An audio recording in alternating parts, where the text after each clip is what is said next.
Laughter and melodies filled the air, weaving together a scene that seemed perfect for what should have been the most joyful day of my life. I'm Emma, and as I stood there in my elegant white gown, I felt like royalty. Everything seemed like a dream, until, in an instant, it all came crashing down. "Emma dear, could you come here for a moment?" My mother-in-law's voice pierced through the merriment. It was sharp, almost commanding. I smiled at my friends and excused myself, noticing how stiff my mother-in-law stood as I approached. Her smile didn't reach her eyes, and the tension in her posture was clear. "What is it, Mrs. Brown?" I asked, trying my best to keep my voice calm and friendly. "It's about the way you look at me, Emma," she said, her tone cold and full of accusation. "I know what contempt looks like, and you have it written all over your face. I am your husband's mother, and I deserve respect, not this disdain." Her words took me by surprise, my mind racing, trying to make sense of what she was saying. "Mrs. Brown, I think you've misunderstood. I have nothing but respect for you," I replied, feeling a wave of confusion wash over me. "Respect? Ha!" she scoffed, her eyes narrowing. "I see the way you roll your eyes at me, the sighs when I speak. You think I don't notice? You've even turned my son against me." Her voice was getting louder, and I could feel the eyes of nearby guests starting to turn toward us. I struggled to keep my composure. Before I could respond, Lucas, my husband, appeared by our side, his brow furrowed with concern. "Mom, what's going on here?" he asked, looking between the two of us. "Your wife, Lucas, she's been nothing but disrespectful to me," Mrs. Brown said, her voice trembling with emotion. "She's been looking down on me, and today of all days, she's been the worst." Tears welled up in her eyes as she clutched Lucas's arm. "Emma, is this true?"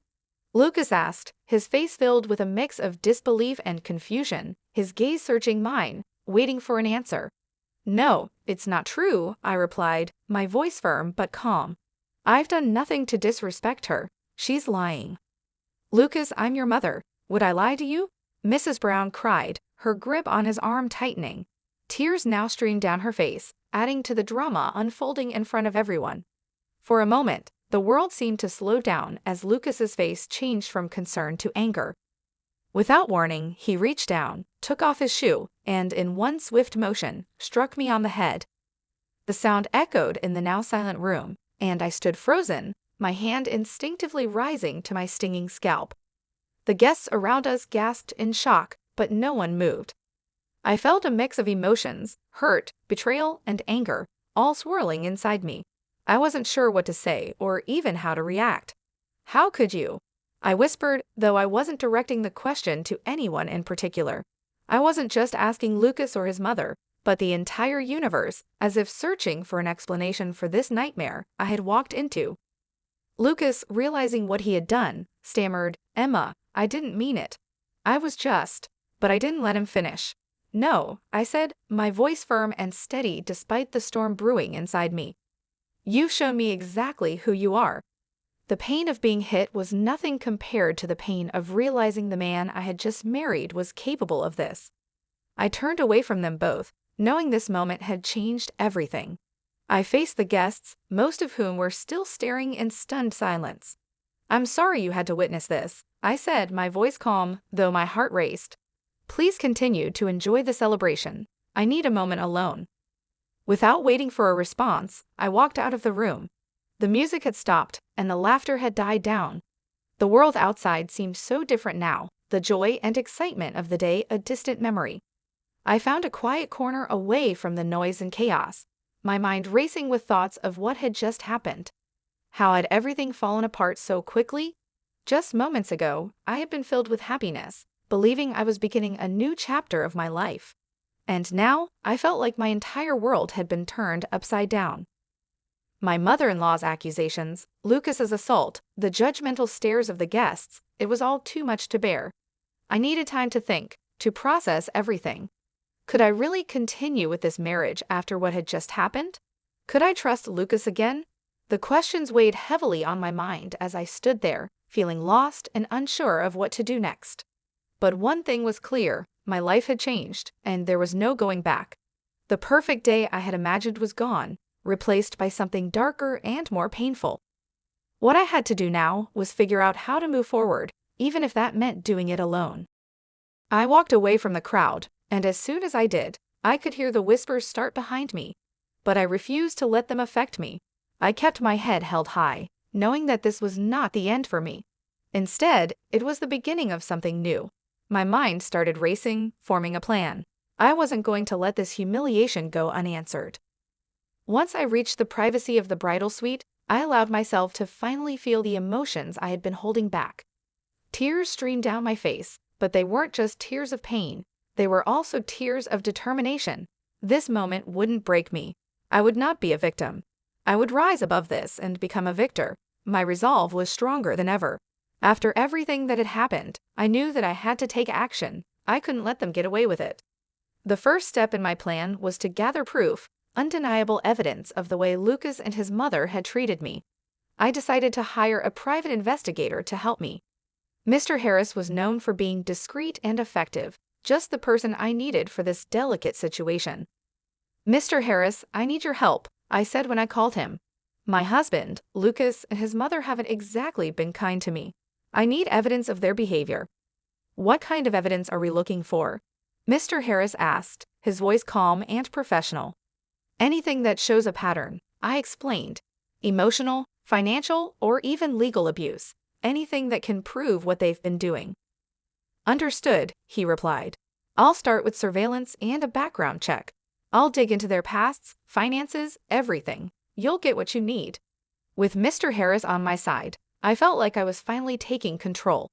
I began recording every interaction I had with Lucas and his mother, every phone call, every conversation.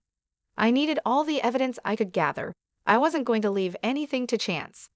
In the midst of all this chaos, my best friend Sophie became my biggest source of comfort and support. She had been there for me through everything. "Sophie, I don't know how I would get through this without you," I confessed one day when things felt especially overwhelming. "You don't have to go through this alone," she reassured me. "I'm here for you always. So what's the plan?" "I'm collecting evidence," I said, explaining my plan to her. "Mr. Harris is helping too. I want to expose Lucas and his mother for who they really are." Sophie looked at me with concern. "Be careful, Emma," she warned. "They're not going to see this coming, and when they do, they'll be furious." "I know," I nodded, "but I can't let them get away with this." Over the next few weeks, the evidence I collected started to build up. It was clear from the phone calls that Lucas's tone was often aggressive and demeaning. The financial records Mr. Harris uncovered revealed just how much control Mrs. Brown had over his assets. Some of the transactions we found were questionable, hinting at possible fraud. The more we uncovered, the more disturbing the picture became. One evening, Sophie and I sat down together to review all the findings. As we combed through the documents, something jumped out at us. "Look at this, Sophie," I said, pointing to a series of bank statements. "They're moving large sums of money, but where is it all going?" "And these emails," Sophie added, scanning through them. "It sounds like they're planning something, but we don't know what yet." "We need to connect the dots," I said, feeling the weight of everything we were uncovering. "This isn't just about emotional abuse anymore. There's a whole web of lies and manipulation going on." Sophie's eyes widened as she stared at the evidence in front of us. "Emma, we're on to something big here," she said, her voice filled with both excitement and fear. The more I delved into the evidence, the clearer it became that Lucas and his mother were involved in more than just toxic behavior. This went beyond their mistreatment of me. They were hiding something much bigger, something possibly illegal. I could feel the truth slowly unraveling, and I was determined to see this through to the end. As the days passed, I became more focused on my goal. I wasn't just collecting evidence for myself anymore. I was uncovering a story of deceit and manipulation that needed to be exposed. Lucas and his mother had spent years weaving this web of lies, but now I had the power to tear it all apart. There was still much to be done, but I was no longer the helpless bride they had tried to humiliate. I was stronger than they had ever realized, and soon the truth would come to light. This wasn't just about getting justice for myself. It was about making sure they faced the consequences of their actions. I wasn't sure how things would end, but one thing was clear. I was ready to fight, and I wasn't going to back down. The whispers of that day were nothing compared to the roar of truth that was about to come crashing down on them. I would no longer be a victim of their games. I would be the one in control. I started to piece it all together, looking over the documents again, and I realized something shocking. I think they're embezzling funds from Lucas's company, I said to Sophie, my voice barely above a whisper. These documents, they're incriminating. Sophie looked at me, her face serious. Emma, this is really serious. You need to be careful. They won't take kindly to being exposed. I know, I said, feeling a mix of fear and determination. But I can't back down. Not now. There's too much at stake. The evidence wasn't just about how cruel they had been to me. It was more than that. It pointed to serious criminal activity. I had everything I needed to make a move, and it was time to come up with a plan to bring them to justice. It was also time to take back control of my life. Sophie, I said, feeling the weight of my decision, I'm going to expose them publicly. Sophie hesitated for a moment, knowing the risk involved. Emma, that's risky. You're playing with fire, but if anyone can do it, it's you. With Sophie by my side and the evidence in my hands, I felt stronger than I had in a long time.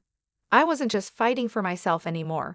This was about justice, about making sure Lucas and his mother faced the consequences of what they had done. It was time to show the world who they truly were. The next step was clear. I had to bring everything out into the open. I decided to organize an event, pretending it was for a big announcement. I invited friends, family, and even a few media contacts, people who would help get the story out. The venue was lavish, with an atmosphere full of excitement and curiosity. Everyone was eager to hear the news. As I stood at the front of the room, I took a deep breath. The time had come. Thank you all for coming, I began, keeping my voice steady and my expression calm. Lucas and his mother, Mrs. Brown, stood beside me, smiling. They had no idea what was about to happen. Emma, darling, we're so proud of you, Lucas said, his voice sweet but insincere. Whatever the announcement is, we support you. His words felt like poison, but I stayed composed. I've gathered you all here to share some important truths, I said, pausing to gauge the room's reaction. Truths about my marriage and about the Brown family. Mrs. Brown's smile faltered. Truths? She repeated, her voice shaky with a mix of confusion and fear. Emma, what are you talking about? I'm talking about the abuse, the lies, and the illegal activities that have been going on behind the scenes, I said, my voice growing stronger with each word. The room went silent. The tension was thick, and all eyes were on me. Emma, have you lost your mind? Lucas's face turned red, his anger barely under control. Quite the opposite, Lucas, I said calmly. I've never been more sane, and I've never been more sure of what I need to do. I gestured to the screen behind me. Exhibit A, I announced as a video started playing. It was a recording of one of our many heated, abusive conversations.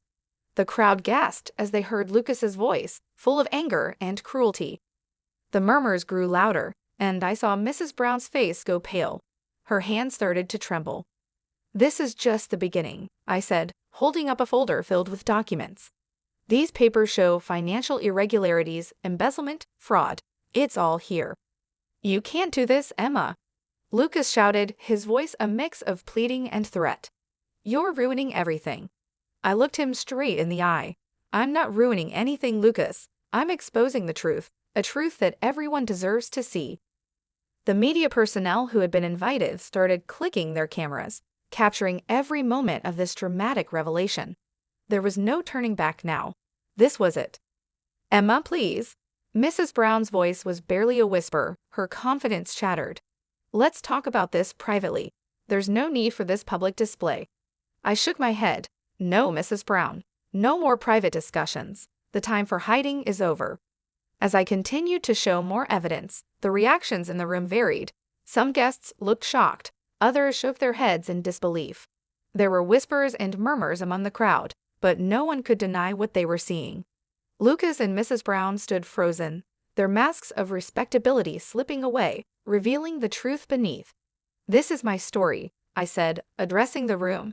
A story of surviving abuse and standing up against injustice. I refused to be a victim any longer. The event ended in a flurry of activity. Reporters swarmed around me, asking questions, while many guests approached to offer words of support and admiration. I had done it.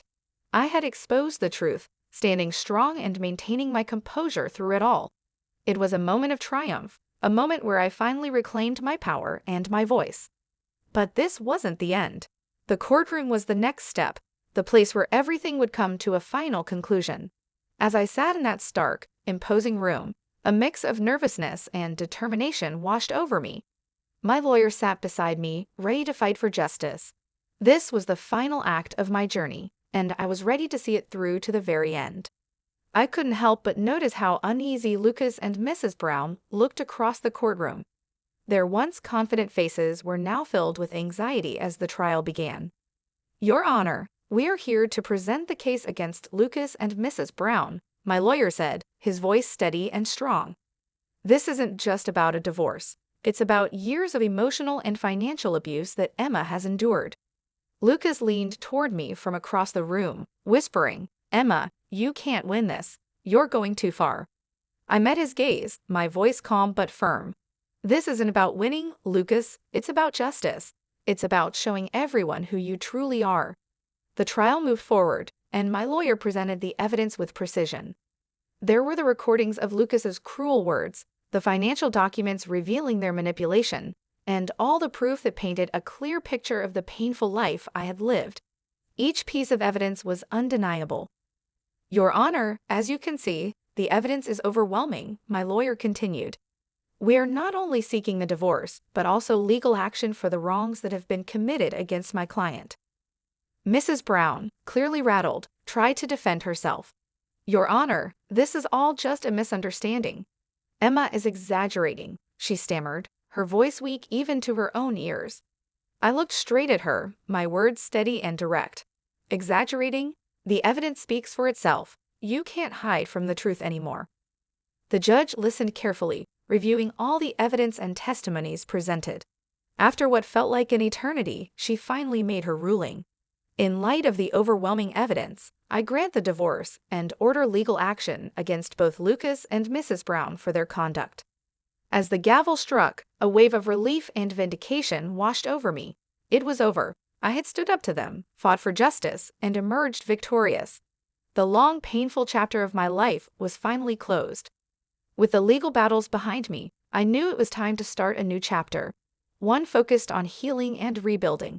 I found a small, peaceful home in the countryside, a world away from the chaos and drama of my past. The quiet and beauty of the place were just what I needed. Sitting on the porch of my new home with a warm cup of tea in my hands, I gazed at the serene view before me. The trees gently swayed in the breeze, birds chirped in the distance, and the sun shone softly. For the first time in what felt like forever, I felt a sense of peace wash over me. This was a fresh start, a life free from lies, manipulation, and pain. My journey had been difficult, but it had been worth it. I hadn't just survived, I had triumphed. I had found my inner strength, reclaimed my voice, and now I was free. As the sun began to set, casting a warm glow over the horizon, I smiled to myself. I was exactly where I was meant to be. The future was uncertain, but it was mine to shape, a future filled with hope, healing, and happiness. This was my story of triumph, the story of a woman who refused to be silenced. I had stood tall against all odds, and now I was living a life of freedom and peace.